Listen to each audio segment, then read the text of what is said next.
നമസ്കാരം. LDF കാന്തല്ലൂർ പഞ്ചായത്ത് തിരഞ്ഞെടുപ്പ് convention Kovilkadavu തെങ്കാശിനാഥൻ ഓഡിറ്റോറിയത്തിൽ നടന്നു. CPI ഇടുക്കി ജില്ലാ കമ്മിറ്റി എക്സിക്യൂട്ടീവ് അംഗം പി മുത്തുപാണ്ടി ഉദ്ഘാടനം ചെയ്തു. കഴിഞ്ഞ 10 കൊല്ലത്തെ LDF ഭരണം സംസ്ഥാനത്തിന് വലിയ പുരോഗതിയാണ് സമ്മാനിച്ചതെന്നും ജനങ്ങൾ ഇത് മനസ്സിലാക്കിയിട്ടുണ്ടെന്നും ഇതുമൂലം ഈ തെരഞ്ഞെടുപ്പിലും LDF വൻ ഭൂരിപക്ഷത്തിൽ അധികാരത്തിലെത്തുമെന്നും അദ്ദേഹം പറഞ്ഞു. Kanthalloor panchayat president S. ശിവൻരാജ് അധ്യക്ഷത വഹിച്ചു.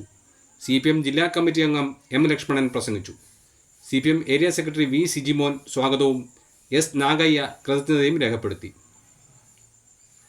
സമ്മേളനത്തിന് ശേഷം കോവിൽക്കടവിൽ നടന്ന പ്രകടനത്തിന് M. Lakshmanan, V. Sijimon, S. Sivanraj, VT Suresh, KS M. George, KSM Chandrabose, MR Kumaravel, Kanthalloor panchayat വികസനകാര്യ standing committee chairman R. Karthik, മുൻ പഞ്ചായത്ത് അംഗം Karthiyani, Ancy Anoop, party area committee അംഗം അപ്പച്ചി, നേതാക്കളായ B. കിരൺ, അംബിക രഞ്ജിത്ത് തുടങ്ങിയവർ നേതൃത്വം നൽകി.